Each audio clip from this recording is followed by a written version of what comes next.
Biografi Al-Hallaj, asal-usul. Al-Hallaj dilahirkan di sekitar tahun 244 Hijriah. 857 sampai 858 Masehi. Di Tur, sebelah timur Laut Baida di Persia. Di Tur, dialek Persia yang digunakan Baida, adalah kota Arab di mana Imam Sibawai dilahirkan. Hal ini perlu dikatakan karena Al-Hallaj adalah cucu seorang Gaber dan keturunan dari Abu Ayyub, sahabat Nabi Muhammad.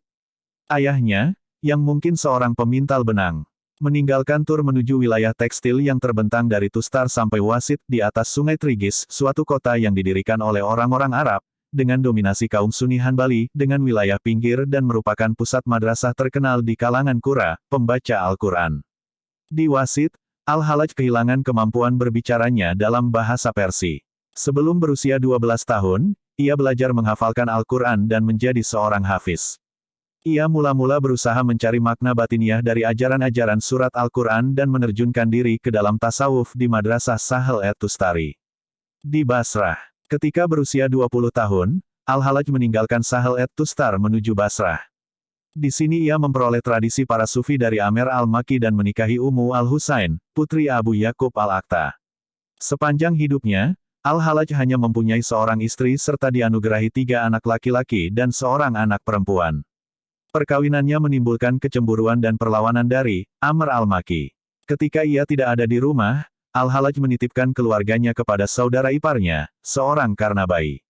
Melalui saudara iparnya ini, Al-Hallaj bisa berhubungan dengan klan yang mendukung para pemberontak Zaidi dari Zan, yang telah dicemarkan oleh kalangan ekstremis Syiah, dalam beberapa tingkatan. Mungkin inilah asal mula dari kegigihannya, tetapi reputasinya tetap dikenal bahwa ia seorang dai kondang. Lalu beliau melanjutkan ke Basrah untuk membina kehidupan zuhud dengan sangat kuat.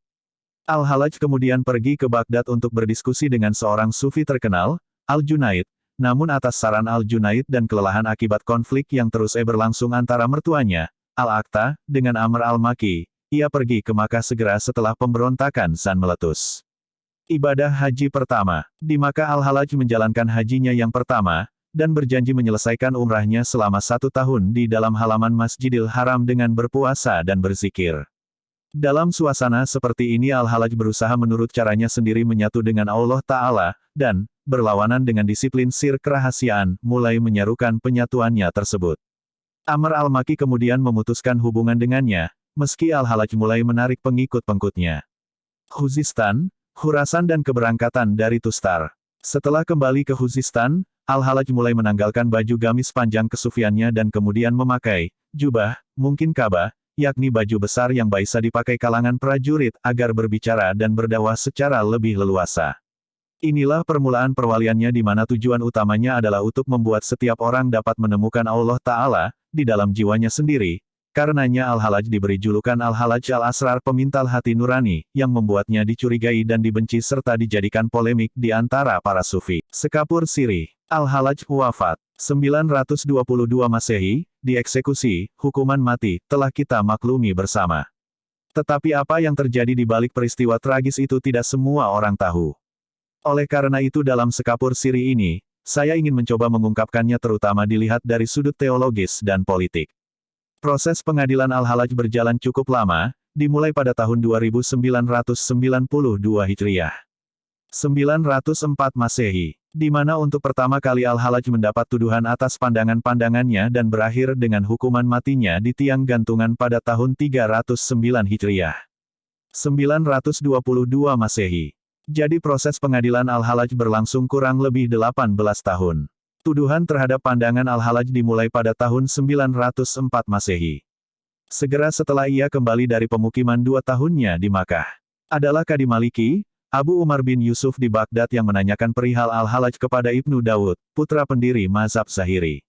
Atas pertanyaan tersebut, Ibnu Daud mengeluarkan fatwa berkenaan dengan pandangan Al-Hallaj, bahwa bisa terjadi hubungan cinta antara manusia dengan Tuhan, yang mengatakan bahwa, kalau yang Allah sampaikan kepada Rasul-Nya itu benar, maka apa yang Al-Hallaj katakan adalah salah. Ibnu Daud sangat keras dalam pernyataannya dan menyatakan halal untuk menghukum mati Al-Hallaj. Qadi Baghdad Abu Umar bin Yusuf ini tidak cepat-cepat memutuskan hukuman buat Al-Hallaj, tetapi berkonsultasi terlebih dahulu dengan fikih Syafi'iyah, Ibnu Suraij, yang tidak seperti Zahiri, di mana ia memungkinkan penafsiran non-literal terhadap Al-Quran. Ibnu Suraij mengatakan, ia adalah seorang yang keadaan spiritualnya tersembunyi bagiku. Karena itu, aku tidak akan segera mengatakan apa-apa tentangnya. Sikap Ibnu Suraij ini ternyata sangat berarti dalam menentukan pandangan hukuman tentang tasawuf, karena dengan pernyataan Ibnu Suraij ini kasus Al-Hallaj untuk sementara waktu ditangguhkan sampai beberapa tahun. Sampai sejauh ini ternyata tuduhan tersebut adalah berkenaan dengan pandangan Al-Hallaj, bahwa antara manusia dengan Tuhan bisa terjalin hubungan cinta, yang bagi penuduhnya itu berarti penyamaan Tuhan dengan manusia. Namun yang terjadi sejauh ini belum bisa kita sebut sebagai pengadilan yang sesungguhnya.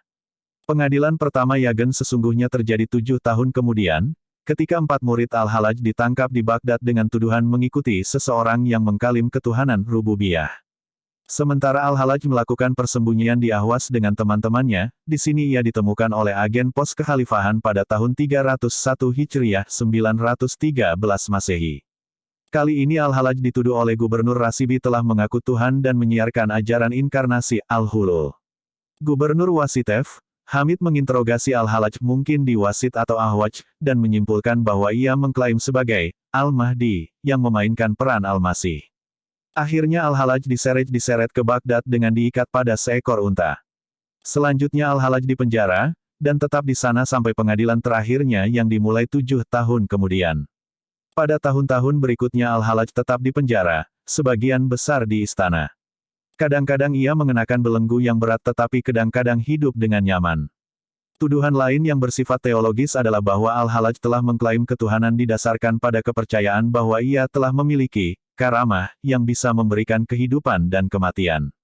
Pada saat itu Al-Hallaj aktif menulis beberapa tulisan yang kemudian dihimpun menjadi tawasin, dan juga semacam tafsir Al-Quran yang ia tunjukkan kepada Ibnu Mujahid, ketua himpunan para qori. Dari karya tafsir ini Ibnu Mujahid menemukan ungkapan-ungkapan yang mencurigakan yang menyebut misalnya, Tuhan tahun, alihah, dan penguasa-penguasa. Ali bin Isa yang diserahi buku tafsir tersebut oleh Ibnu Mujahid merasa terkejut dengan isi kitab tersebut dan memerintahkan supaya buku-buku Al-Hallaj disita. Beberapa muridnya juga ditahan, dan tulisan-tulisan yang lainnya ditemukan, antaranya adalah Sir Al-Ilah, Rahasia Tuhan, yang menurut Ibnu Dia, memuat lebih banyak pelecehan agama, korporealisme dan bid'ah daripada yang dapat diuraikan lidah orang-orang beriman. Barangkali Al-Hallaj dituduh karena teori persaksian, yang mengatakan bahwa manusia Tuhan, divinis human, adalah saksi ketuhanan yang bersifat materi, yang berbicara dengan suara Tuhan. Sementara para investigator penyelidik berusaha untuk menemukan beberapa bukti dalam paper-paper Al-Hallaj yang akan membenarkan hukuman mati. Sahabat Al-Hallaj yang sama-sama sufi, Ibnu Atta, menyulut orang-orang awam untuk turun ke jalan-jalan sambil berdoa menghujat para penganiaya Al-Hallaj. Meski demikian, sang wazir Hamid berhasil meminta Ibnu Atta sebagai saksi terhadap pengadilan Al-Hallaj untuk memberi komentar terhadap 2 bukti yang ditemukan. Salah satunya adalah sebuah surat yang ditulis oleh Al-Hallaj yang dimulai dengan kalimat, "Dari Yang Maha Pengasih dan Penyayang kepada si Fulan dan Fulan. ... Petik 2. Ketika ditanya, Al-Hallaj mengakui bahwa surat tersebut adalah suratnya. Dan atas dasar ini penanya mengatakan, dahulu engkau mengklaim menjadi seorang nabi, tetapi kini engkau mengklaim sebagai Tuhan. Petik 2. Namun Al-Hallaj menjawab, aku tidak mengklaim ketuhanan, tetapi dalam istilah kami ini adalah persatun esensias. Dapatkah? Al-Hallaj bertanya, si penulis menjadi selain daripada Allah, sedangkan aku dan tanganku tidak lain hanyalah alat dalam hal ini. Akibat pernyataan ini Abu Hamid kemudian meminta dengan sangat sebuah putusan verdik tertulis, sehingga ia menulis bahwa darah Al-Hallaj halal menurut hukum, dan setelah itu menuliskan siapa-siapa yang hadir pada saat itu. Hamis sang wazir mengirim fatwa tertulis tersebut kepada Khalifah, seraya meminta dengan sangat konfirmasinya secara langsung sehingga hukuman mati bisa segera dilakukan. Meskipun demikian, pelaksanaan hukuman ditangguhkan sang Khalifah untuk menghalangi pelaksanaan hukuman mati, tetapi sang Khalifah akhirnya mengabulkan permintaan sang wazir Hamid, yang berkata kepada Khalifah, wahai Amirul Mukminin, jika tidak dihukum mati, ia akan mengubah hukum agama, dan setiap orang akan murtad karenanya. Dan ini akan berarti kehancuran bagi negara. Izinkan aku untuk membunuhnya, dan jika ada akibat jelek apapun menimpamu, bunuhlah aku. Hasilnya telah sama-sama kita ketahui. Hukuman mati dilaksanakan 2 hari kemudian, ketika mereka mendera Al-Hallaj dengan 1000 cambukan, memotong kedua tangan dan kakinya serta menggantungnya, membakar tubuhnya dan melemparkan debunya ke sungai Tigris. Ini terjadi pada tahun 922. Itulah beberapa tuduhan yang bersifat teologis dan legal, yang telah membawa Al-Hallaj pada kematiannya yang tragis. Kini kita beralih pada faktor kedua yang telah menyumbang pada pembunuhan Al-Hallaj. Politik di latar belakang pembunuhan ini terlihat di bawah bayang-bayang kepentingan pertentangan politik, terutama antara pendukung Syiah dan Sunni. Situasi politik pada saat itu adalah bahwa yang berada di puncak kekuasaan adalah sang khalifah yang Sunni, sedangkan banyak para pembesar negara menganut paham Syiah, yang pada saat itu sedang naik daun. Gerakan-gerakan politiko-religius juga sedang gencar-gencarnya dilancarkan, seperti Ismailiyah dan Karmatiyah di Irak dan Bahrain. Yang menjadi khalifah pada saat itu adalah Al-Muqtadir, sedangkan bendaharawan Ahwas dan wazir adalah Syiah Ibnu Al-Furat, sementara sekretaris terkemuka di Baghdad juga seorang penganut Syiah. Keluarga-keluarga Syiah seperti Bani Naubakht dan Bani Furat telah masuk secara politik ke dalam pemerintahan, yang keabsahannya mereka tolak secara rahasia. Jadi pada dasarnya mereka juga tengah berusaha memperlemah kedudukan kekhalifahan. Tidak heran kalau kasus Al-Hallaj penuh dengan nuansa politik dan teologis, karena Al-Hallaj sendiri dipandang berbahaya oleh para pembesar Syiah, disebabkan dalam beberapa hal ia sangat bertentangan dengan kepentingan gerakan bawah tanah Syiah. Tetapi untuk menimbulkan antipati masyarakat, maka Al-Hallaj justru dituduh sebagai agen Karmatiyah, yang ajaran-ajaranannya sangat bertentangan dengan ortodoksi mayoritas Sunni. Itulah sebabnya ketika pada tahun 913 Hijriah, Al-Hallaj diseret ke Baghdad dengan unta, sang penyeret berteriak, "Lihatlah sang utusan Karmatiyah." Tentu saja ungkapan di atas bukan tanpa alasan, karena dalam tulisan-tulisannya yang ditemukan, Al-Hallaj memang kadang menggunakan istilah-istilah yang sering dipakai oleh kaum Karmatiyah. Misalnya, ia menggunakan istilah Nur Syasyani, cahaya yang cemerlang, yagen merupakan istilah khusus dalam kamus Gnostik Karmatiyah, dan ia perkenalkan dalam bentuknya yang sudah dimodifikasi ke dalam tasawuf. Tetapi tentu saja ini tidak cukup untuk menuduhnya sebagai agen Karmatiyah. Ia menggunakan istilah ini dalam tulisan-tulisannya semata-mata sebagai sarana komunikasi, mengingat kebanyakan pekerja pertanian di sekitar Baghdad dan kepada siapa ia sering menyampaikan ajaran-ajarannya adalah kaum Karmatiyah. Al-Hallaj jelas bukan Syiah, karena Al-Hallaj dan para pengikutnya terkenal dengan pengabdiannya kepada Abu Bakar As-Siddiq, R.A., yagen oleh kaum Syiah ekstrim dikutuk telah merampas kekhalifahan dari Ali. Dan yang lebih penting lagi, ajaran-ajaran Al-Hallaj tentang kontak pribadinya secara langsung dengan Tuhan, betul-betul bertentangan dengan struktur kewenangan hierarkis kelompok-kelompok Syiah ekstrim. Tetapi mengapa tuduhan agen Karmatiyah diberikan kepadanya? Disinilah unsur politik muncul dengan cukup jelas. Dukungan Al-Hallaj terhadap Bani Abbasiyah dan klaim kontak personalnya dengan Tuhan dipandang oleh para penguasa Syiah yang sedang mencari peluang untuk merebut kekuasaan dari tangan khalifah, yang telah mengalami kemunduran, tidak menguntungkan. Bahkan bisa menjadi rintangan yang cukup penting, dan oleh karena itu perlu segera disingkirkan.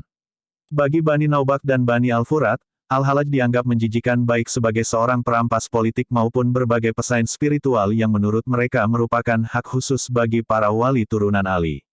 Al-Hallaj jelas bukan Syiah, karena Al-Hallaj dan para pengikutnya terkenal dengan pengabdiannya kepada Abu Bakar As-Siddiq, yagen oleh kaum Syiah ekstrim dikutuk telah merampas kekhalifahan dari Ali, dan yang lebih penting lagi, airan-airan Al-Hallaj tentang kontak pribadinya secara langsung dengan Tuhan, betul-betul bertentangan dengan struktur kewenangan hierarkis kelompok-kelompok Syiah ekstrim. Tetapi mengapa tuduhan agen Karmatiyah diberikan kepadanya? Disinilah unsur politik Muhnul dengan cukup jelas. Dukungan Al-Hallaj terhadap Bani Abbasiyah dan klaim kontak personalnya dengan Tuhan dipandang oleh para penguasa Syiah yang sedang mencari peluang untuk merebut kekuasaan dari tangan khalifah, yang telah mengalami kemunduran, tidak menguntungkan.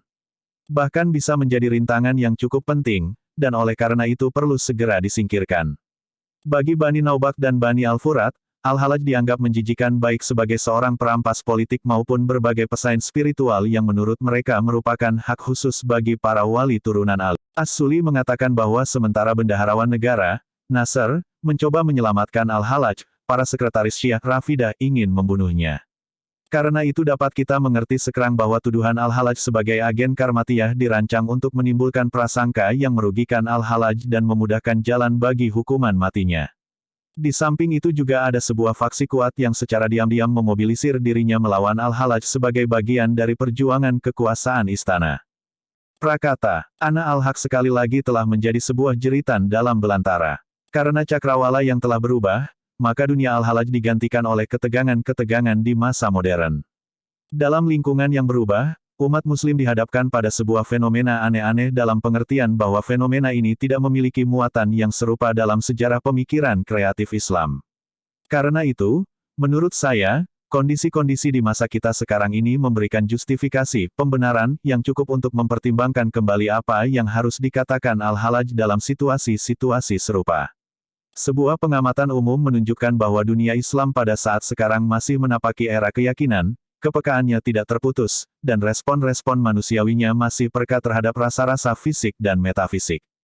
Tetapi hubungannya dengan semangat pengetahuan modern telah banyak mengubah pandangan intelektual dunia Islam. Masalah-masalah dalam pengetahuan modern telah merembesi era keyakinan dengan akibat bahwa pemikiran Islam telah menghadapi sebuah tantangan dan krisis. Keterasingan alienation, manusia dan kondisi fundamentalnya telah tampak di dunia Islam sebagai sebuah masalah pokok, dan sebenarnya banyak bergantung pada bagaimana masalah ini kita jawab di masa mendatang.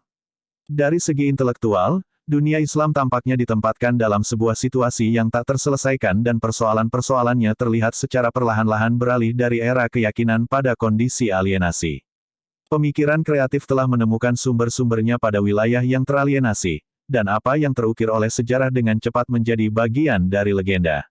Hal ini tampaknya merupakan krisis di dunia Islam pada masa sekarang.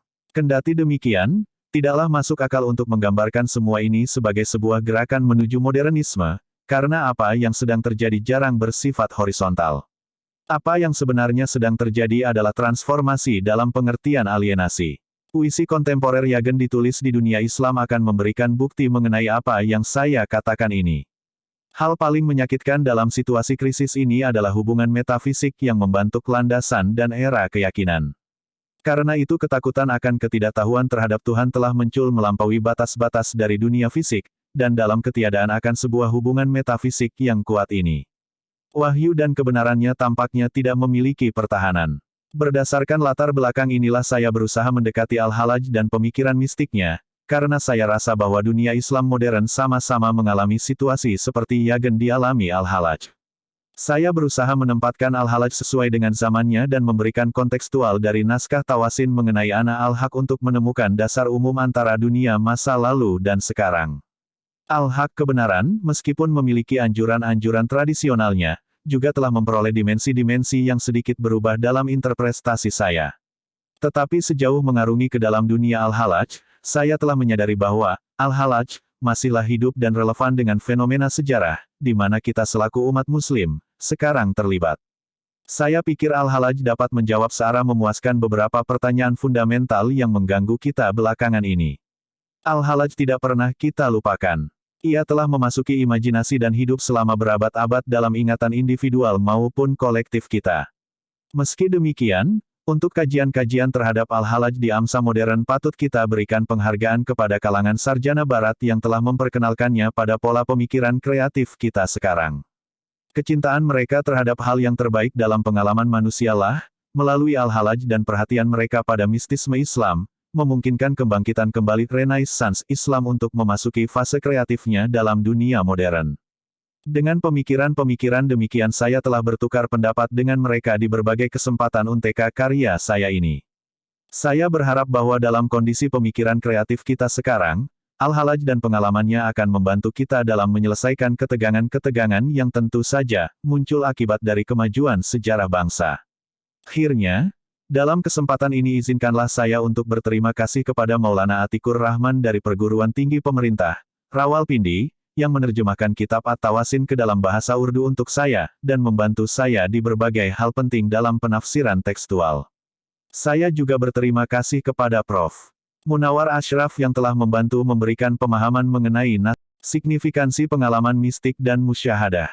Dalam sejarah tasawuf, Al-Halaj mempertahankan sebuah posisi penting dalam aliran yang dikenal sebagai Wahdat As-Suhud. Terkadang dinyatakan bahwa frase ini harus diterjemahkan sebagai kesatuan visi, atau kesatuan pandangan, dengan mengacu pada arti bentuk ketiga dari akar syahadah, atau lebih tepatnya, kesatuan wujud. Tetapi syuhud benar-benar berarti aksi berada pada, menjadi saksi terhadap, dan kita menganggapnya cukup tepat untuk mempertahankan arti, kesatuan kesaksian, atau, monisme testimonial. Petik 2 kurung tutup titik. Wahdat asih syuhud bukan hanya, penglihatan, atau pandangan, tetapi sebuah keberadaan aktual yang merupakan kesaksian total, penyaksian Tuhan pada dirinya sendiri dalam hati pecintanya Abid. Penyatuan dengan Tuhan ini, jam, mengarah pada penyatuan itihad, yang bukan merupakan sebuah penyatuan substansi, tetapi penyatuan yang beroperasi melalui aksi keyakinan dan cinta ish, mahabah, yang hadir dalam kedirian sang tamu Tuhan pengasih, intisari yang esensi Tuhan adalah cinta, sebagaimana diungkapkan oleh Al-Halaj. Kemudian pengalaman mistik ini dipahami dengan kritikan tajam oleh aliran sufi lain, yaitu wahdat al-wujud kesatuan wujud, atau monisme eksistensial, yang dominan dari abad tanggal 6 Juli tahun 12-3. Sebuah penolakan ganda dibuat. 1. Sebuah penolakan pada ide hulul, penyerapan substansi, inkarnasi, ini merupakan bagian dari salah satu tuduhan di pengadilan. Al-Halaj sebenarnya telah menulis, jiwamu telah menyatu dengan jiwaku seperti campuran-campuran bercahaya dengan bahan wewangi yang harum, dan yang terutama, kita adalah dua ruh yang menyatu, halalna, dalam satu tubuh. Tetapi seluruh konteks dari puisi dan tulisannya memperjelas bahwa hulul di sini tidak harus diartikan dalam makna, yang kemudian menjadi inkarnasi, atau kesatuan substansi. Dalam pengertian Yagen paling jelas hulul dari konsepsi Al-Halaj harus dipahami sebagai sebuah penaituan penuh yang dikehendaki, dalam cinta, di mana kecerdasan dan kehendak subjek, yang semuanya pada hakikat memungkinkannya untuk berkata, aku, dijalankan menurut kasih Tuhan. Jadi, kita adalah dua ruh yang menyatu dalam satu tubuh, harus diperbandingkan dengan perkataan mistik Kristen Yohanes mengenai salib, dua alam Tuhan dan manusia, dalam satu jiwa dan cinta Tuhan. Petik 2. Dari sini muncul penolakan kedua yang paling kuat yang ditujukan kepada Al-Halaj oleh Wahdat al-Wujud, yang menyatakan seperti yang diekspresikan oleh Ibnu Arabi, bahwa ia mempertahankan dalam jam, dan itihad sebuah dualisme. Monisme, kesatuan wujud, pada kenyataannya bermaksud bahwa itihad harus beroperasi tidak melalui hulul, tetapi melalui sebuah penggantian total, aku, empiris oleh, aku, Tuhan. Untuk menjadi satu ahad dengan Tuhan berarti menghidupkan keilahian di mana ruh manusia terpancar dari Tuhan. Tuduhan, dualisme, yang ditujukan pada kesatuan saksi, ini mengungkapkan perbedaan dalam orientasi di antara dua cara, penyatuan dalam dan melalui amalan-amalan batin serta cinta kesaksian tertinggi menurut wahdat asih syuhud. Dan penyerapan kembali aksi-aksi keberadaan yang diciptakan dalam aksi keberadaan pertamanya, di sini dilihat muncul dari keberadaan Tuhan menurut wahdat al-wujud. Kosakata dan istilah teknis. Tulisan-tulisan penting Al-Halaj adalah meditasi-meditasi tentang tema-tema yang menyimbolkan kemajuan seorang sufi dalam usahanya mencari Tuhan dan ekspresi langsung puitisnya mengenai kemajuan aktual ini. Ia terus-menerus membuat kosakatanya lebih tepat, pengetahuannya yang mendalam tentang kosakata teknis dalam fikih, ilmu kalam dan filsafat secara bersama-sama menghasilkan sebuah perlengkapan semantik yang sangat sesuai dengan analisa keadaan-keadaan spiritual, 9 ahwal. Al-Halaj adalah seorang dialektisian dan ekstatis yang berusaha mengajukan dogma sesuai dengan filsafat Yunani yang berdasarkan pada pengalaman mistik. Dalam hal ini ia adalah perintis aliran Al-Ghazali. Dalam bagian akhir dari kitab At-Taruf, Al-Kalabazi menggunakan beberapa bab untuk membahas istilah-istilah teknis sufisme.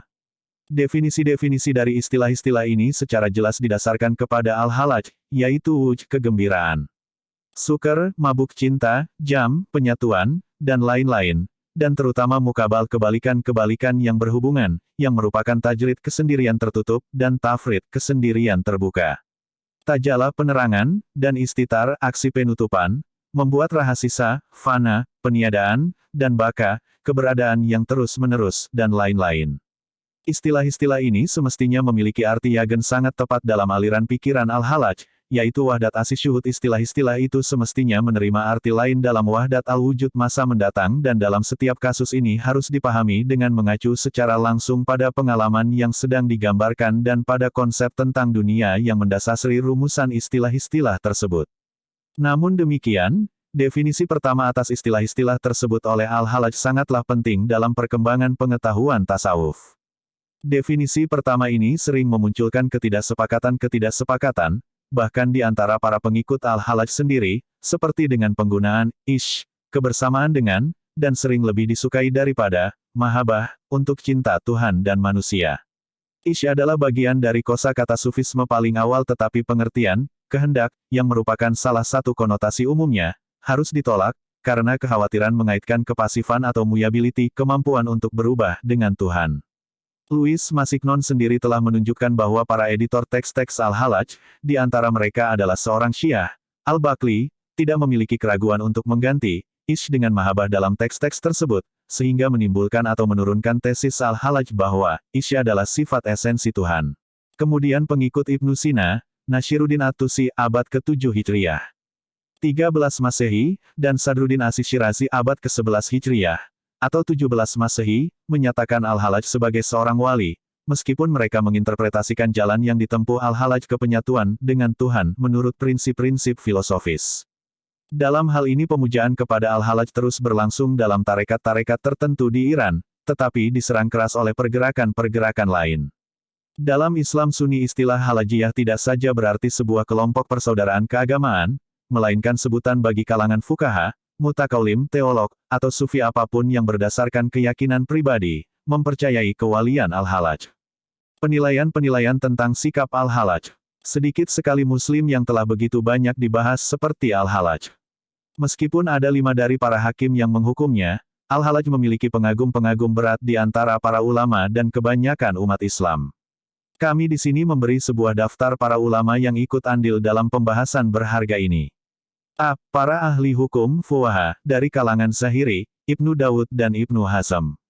Kalangan Imamiyah, Ibnu Babuyah, Abu Ja'far Tusi dan Hili, Syustari, Amili, dari kalangan Maliki, Turtushi, Iyad, Ibnu Khaldun, Abdari, Dulunjawi dari kalangan Hanbali, Ibnu Taimiyah, Ibnu Akil, yang menarik diri, Taufi.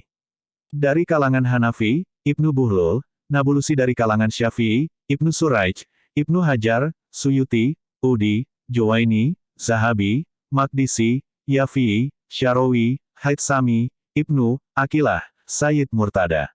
B. Para mutakaulim, dari kalangan Mu'tazilah, Jubai, Kazwini, dari kalangan Imamiyah, Mufid, Nashiruddin At-Tusi, Maibuzi, Amir Damat, Salmiyah dalam tanda petik. Dari kalangan Al-Asyariyah, Bakilani, Ibnu Khafif, Al-Ghazali, Fahruddin Ar-Razi, dari kalangan Maturidiyah, Ibnu Kamal Pasha Qori. C. Para filosof, falasifah dan hukama, Ibnu Tufail, Surahwardi, Syekh Al-Isyraqi, Sadruddin As-Syiraz.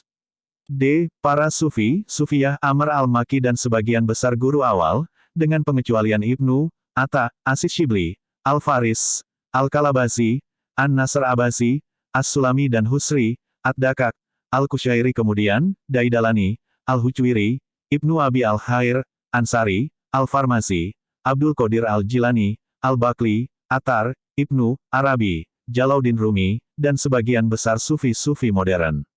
Juga perlu diperhatikan abstention dari Ahmad Rifai dan Abdul Karim Al-Jili. Dapat dikatakan bahwa, meskipun Al-Hallaj menolak esoterisme mereka, para sufi secara keseluruhan telah menobatkan Al-Hallaj sebagai syuhada yang sangat terhormat per excellence. Kelangsungan hidup Al-Hallaj setelah kematiannya, berkembang menjadi sebuah legenda, terkadang bersifat ilmiah, dalam bahasa Arab, Persia, Turki, Hindustan, Melayu dan Jawa, dan terkadang bersifat populer.